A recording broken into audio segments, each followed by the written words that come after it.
नमस्कार, मी लक्ष्मण. आपण पाहताय आपला आवाज मध्ये आपण सर्वांचं मनापासून स्वागत. मावळ हा निसर्ग संपन्न तालुका आहे. याच मावळमध्ये औषधी तसेच अतिदुर्मिळ असलेल्या 400हून अधिक वृक्षांचे प्रदर्शन दिनांक 30 मार्च पासून सुरू झाले आहे. हे प्रदर्शन पुढील 6 दिवस सुरू असणार आहे.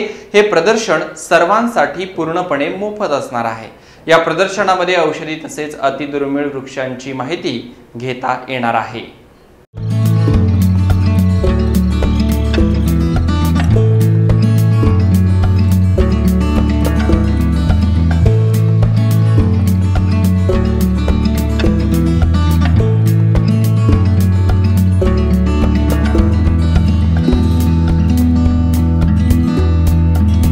इको फ्रेंडली फ्लोरा या नर्सरीद्वारे नागरिकांना वृक्षांची माहिती व्हावी यासाठी हा उपक्रम राबविण्यात आला आहे, अशी माहिती या संस्थेचे चालक दीपक सोनवणे यांनी दिली आहे. त्यांच्याशी बातचीत केली आहे आमचे विभागीय संपादक रोहित खरगे यांनी. पाहूया.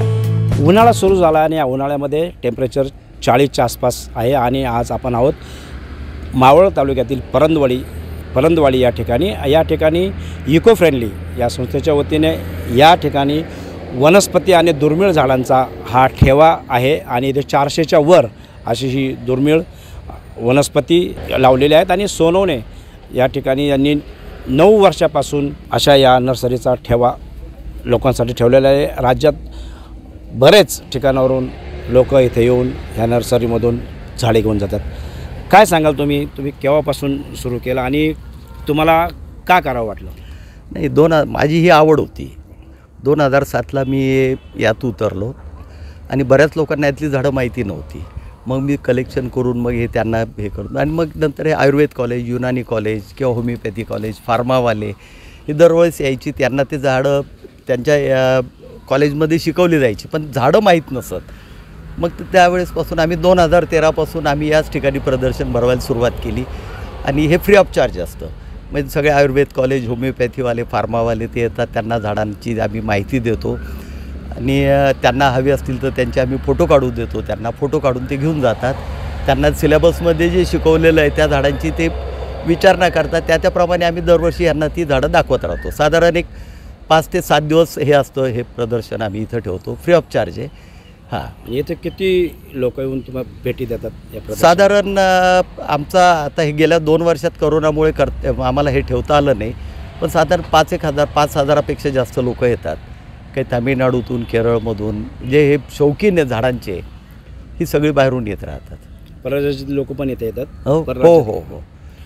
कुठल्या प्रकारची झाड म्हणजे अशी ज्या झाडांचा उपयोग आपल्याला होत असेल आयुर्वेदिक निसर्ग? आयुर्वेदिक झाडांमध्ये जवळपास 300+ प्रकार आहेत. हां, यावेळेस थोडं कलेक्शन कमी झालं कारण करोनामुळे आम्हाला कलेक्शनला बाहेर फिरता नाही आलं आणि नॉर्मली हे नर्सरीत कोणी ठेवत नाहीत अशी झाडं आहेत. त्यामुळे असं नाही की बुवा कुठल्या तरी नर्सरीतून घेतली आणि आणलीत असंही करता येत नाही. ही मग ती अशी स्पेसिफिक निवडून ती विचार करून ती गोळा करावी लागतात. ती याच्या किमती कशा प्रकारे? आता किमती म्हणजे तसं म्हटलं तर हे फक्त कसं आहे माहिती आहे का, ही आवड जी ही आम्ही का जोपासतो आहे की पुढच्या पिढीला हे कळावं. हां, यामुळे त्याच्या आणि कलेक्शनमुळे काय माहिती का, बाकी याच्यामध्ये आंध्रमध्ये समजा फोन केला तर तिकडनं गाडीत झाडं येऊन जातात. या बाबतीत तसं होत नाही. या ठिकाणी प्रत्येक वेळेस मग ते झाड आहे का ते कन्फर्म करायसाठी त्या समक्ष त्या ठिकाणी जावं लागतं. काही वेळेस फोटो मागवून घ्यायचे, मग त्याचे रेट किंवा मग असं करून ते थोडे. आणि आता कापूर किंवा कुठली झाडं आम्ही हजारांमध्ये आणू शकत नाही, ट्रक भरून आणू शकत नाही, कारण लोकांना माहितीच नाही तर विकायची किती वर्ष ही.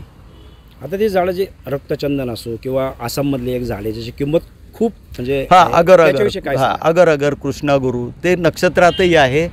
हां, आणि बरंच महत्त्वाचं झाड आहे. अतिशय दुर्मिळमध्ये धरलं जातं ते, म्हणजे रक्तचंदनापेक्षाही महागच धरलं जाईल. ते किती किंमत असते झाडाची, काय किंमत असते? आणि साधारण 400-450 पासून तर पुष्कळ. आता जी मोठी झाडं आहेत 30-30च्या बॅगेत 10-10, 12-12 फुटाची झाडं आहेत. कारण लोकांना माहिती नसल्यामुळे आम्ही ती सांभाळतोय, ती वाढत राहतात.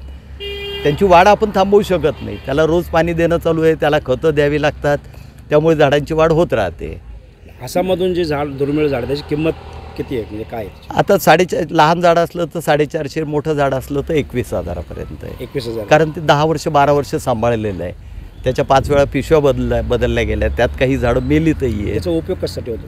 आयुर्वेदामध्ये त्याचा उपयोग त्याचं लाकूड वापरलं जातं. नंतर त्याचं लाकडाला एक वेगळा एक फंगस येतो, तो फंगस इंजेक्ट करतात. ते फंगस इंजेक्ट केलं की ते झाड पूर्ण फंगसग्रस्त होतं. ते झाड पडतं, पडल्यानंतर मग ते क्रश करतात आणि त्याच्यापासून ऑइल एक्स्ट्रॅक्ट करतात. अगरूड ऑइल म्हणून जर कधी बघितलं तर त्याची किंमत 50 लाख ते 1 कोटी रुपये किलो आहे ओरिजिनलची. आणि अगरबत्ती हे नाव पडलं हे अगर मरून पडलं.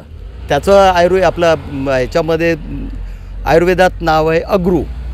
हां, आणि नक्षत्रमानामध्ये ते जाडतं कृष्णागुरू या नावाने जातं. 50 लाख ते 1 कोटी किंमत ज्या तेलाची असते त्याचा वापर कशासाठी करतात? परफ्यूममध्ये, औषधांमध्ये बऱ्यापैकी थोडाफार परफ्यूममध्ये. गल्फ कंट्रीजमध्ये त्यांना परफ्यूम वापरत नाही, ते अत्तर वापरतात. रक्तचंदनाची तस्करी व्हायची, पण आता रक्तचंदनासाठी तुम्ही ते झाडं लावण्यासाठी सरकारने त्याचे काय नाही, आता पूर्वी रक्तचंदनाला म्हणजे बंदीच होती थोडक्यात. आता शासनाने काय केलं आहे, ते रक्तचंदन आज एक्सपोर्ट झालं तर शासनालाच फॉरेन एक्सचेंज मिळतं. शासनाने आता एकरी 30,000 रुपये अनुदान जाहीर केलं आहे. अनुदान जाहीर केलं? हां, त्यामुळे आता रक्तचंदनाची लागवड, हो, रक्तचंदनाची लागवड केली, त्याला अनुदान घ्यायचं, त्यांनी 7/12वर नोंद करून ठेवायची, म्हणजे भविष्यात त्याला तोडून ती विकता येतील. तसं चंदनालाही त्यांनी हे केली. चंदनालाही त्यांनी अनुदान जाहीर केलेलं आहे. बऱ्याच झाडांना आता सीता अशोक आहे, बेल आहे, बहावा आहे, बऱ्याच झाडांना शासनाने आता अनुदान डिक्लेअर केलं आहे.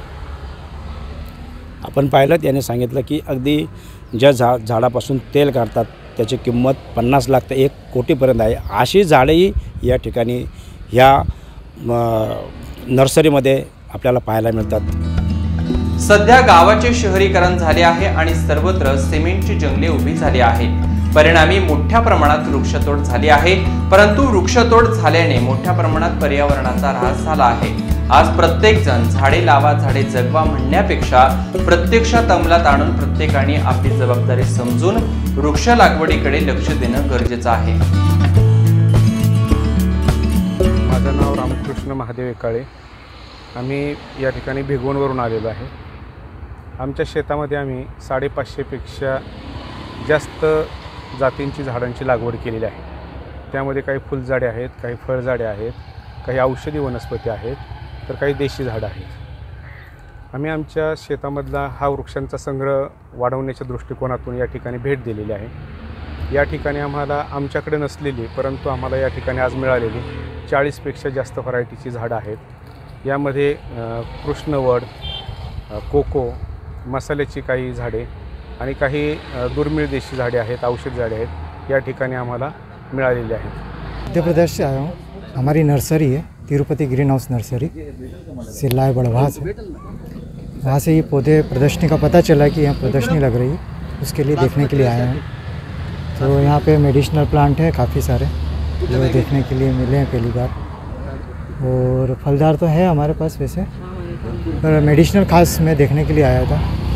और जो नक्षत्र वाटिका है और सप्तऋषि वन है, इनको सबके बारे में जानकारी लेने के लिए आए थे.